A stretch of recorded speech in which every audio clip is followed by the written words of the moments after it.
अस्सलाम वालेकुम, मैं हूं शाहजेब खानजादा। कराची से कौमी असेंबली के हल्के NA 249 में सेनेटर फैसल बाउडा की छोड़ी हुई नशिस्त पर आज ज़िमनी इंतखाब हुआ है। सियासी लिहाज से ये एक बड़ा मुकाबला था जहां तहरीक इंसाफ, नून लीग, MQM, पीपल्स पार्टी और पाक सरजमीन पार्टी समेत कई जमातें आमने सामने थी। लेकिन जो नताइज सामने आ रहे हैं वो हैरान कर देने वाले हैं। 2018 में इंतखाब जीतने वाली तहरीक इंसाफ अब तक के गैर सरकारी और गैर हतमी नताइज में फिलहाल बहुत पीछे है और नून लीग के मिफ्ता इस्माइल को फिलहाल बढ़तरी नजर आ रही है। अब तक के गैर सरकारी और गैर हतमी नताइज के मुताबिक 276 पोलिंग स्टेशन में से 59 के गैर सरकारी और गैर हतमी नताइज आ गए हैं। नून लीग के मिफ्ता इस्माइल 2778 वोट लेकर आगे हैं, जबकि पीपल्स पार्टी के कादिर मंदुखेल 2724 वोट लेकर दूसरे नंबर पर हैं।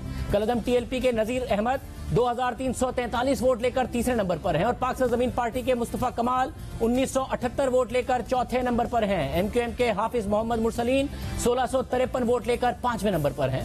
तहरीक इंसाफ के अमजद आफरीदी 1443 वोट लेकर छठे नंबर पर हैं। फिलहाल इस वक्त तहरीक इंसाफ छठे नंबर पर नजर आ रही है। हालांकि ये तहरीक इंसाफ की छोड़ी हुई सीट है। ये गैर सरकारी और गैर हतमी नताइज हैं। 2018 के इंतखाबात में इस हल्के से तहरीक इंसाफ के फैसल बाउडा ने 35,349 वोट लेकर कामयाबी हासिल की थी, जबकि नून लीग के शहबाज शरीफ ने 34,626 वोट लिए थे। करीबी मुकाबला था, 700 वोट से फैसल बाउडा कामयाब हुए थे। लेकिन उसके बाद फैसल बाउडा के खिलाफ केस दायर हुआ कि उन्होंने कागजात नामजदगी में अपनी अमरीकी शहरियत छुपाई थी। 2.5 साल तक ये मामला चलता रहा और फिर वजीर आज़म इमरान खान ने इस साल फरवरी में फैसल बाउडा को सेनेट का टिकट दे दिया। कौमी असेंबली से इस्तीफा देकर फैसल बाउडा सिंध से PTI के सेनेटर मुंतखब हो गए और उनकी खाली करदा नशिस्त पर आज ज़िमनी इंतखाब हुआ, जहां PTI के उम्मीदवार अमजद आफरीदी फिलहाल बहुत पीछे हैं। इसके अलावा वोटर्स की दिलचस्पी इस इलेक्शन में ना होने के बराबर रही है। NA 249 का इंतखाब वैसे तो महज एक हल्के का ज़िमनी इंतखाब है, लेकिन ये कराची वालों की सियासी अमल से लाताल्लुकी और नाउमीदी की निशानदही कर रहा है। उनके अपने मसाइल हल होने की नाउमीदी को जाहिर कर रहा है।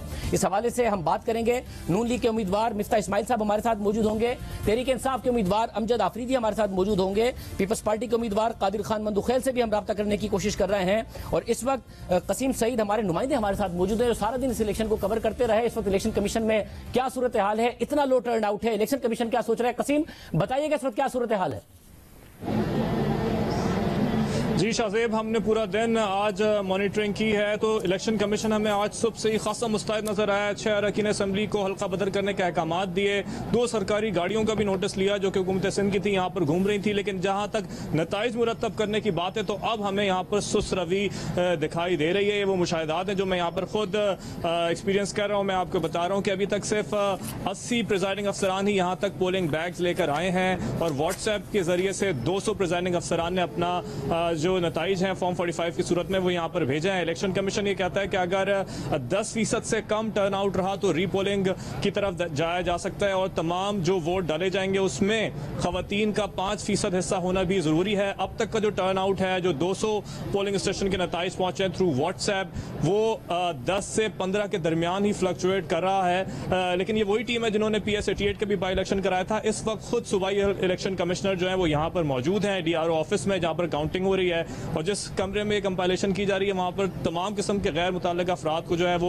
वहां से निकाल दिया गया। खुद मीडिया को भी वहां तक रसाई इस वक्त नहीं दी जा रही है। PS 88 में यह था कि कुछ ना कुछ आपको इलेक्शन कमीशन की जानिब से, हुकाम की जानिब से नताइज बताए जा रहे थे, लेकिन अनलाइक PS 88 इस वक्त हम देख रहे हैं कि इलेक्शन कमीशन की जानिब से टोटल ब्लैकआउट है और अभी तक उनको 100% नतीजा मौसूल भी नहीं हुआ। उसकी एक वजह वो ये बताते हैं कि रोजा की वजह से अफ्तारी के बाद कुछ डिले आया है, जबकि जो उम्मीदवारों की तादाद है वो भी ज्यादा है। 29 उम्मीदवार हैं जो कि इसमें हिस्सा ले रहे थे, तो वो इन्हीं 29 उम्मीदवारों के नताइज व्हाट्सएप के और फिर जो पेपर इनके पास आएगा फॉर्म 45 और 46 जिसमें बैलेट काउंट होगा, उन दोनों को मैच करने के बाद ये नताइज जारी कर सकेंगे। कसी मुझे बताएगा, मैं देख रहा था आप सारा दिन आज इलेक्शन को कवर करते रहे, दूसरे नुमाइंदे जियो न्यूज के को कवर करते रहे और आप मुसलसल बताते रहे कि टर्नआउट बहुत ज्यादा लो है। उसकी जाहिर बहुत सारी वजूहात हैं, रमजान, गर्मी, आज वर्किंग डे था, साथ ही हमें नजर आया कोरोना की वजह से भी। मगर क्या एक क्योंकि आप वैसे भी इस इलेक्शन को कवर करते रहे, क्या अदम दिलचस्पी है अवाम की कि जी हमारे मसाइल हल होने नहीं है? क्या ये भी एक वजह है जब आपने लोगों से बात की है कि इतना लो टर्नआउट है?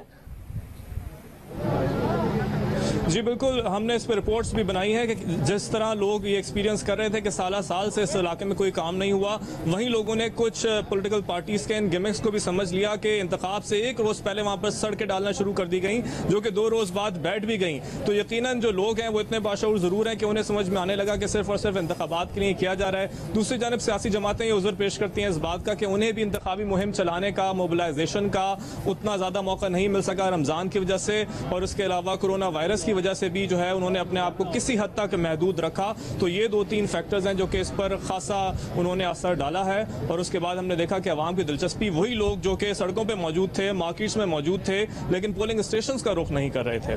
कसीम, बहुत शुक्रिया। आपकी तरफ हम दोबारा आएंगे ताजा तरीन सूरत हाल जानने के लिए। मिफ्ता इस्माइल साहब ने हमें ज्वाइन कर लिया है। अमजद आफरीदी, उम्मीदवार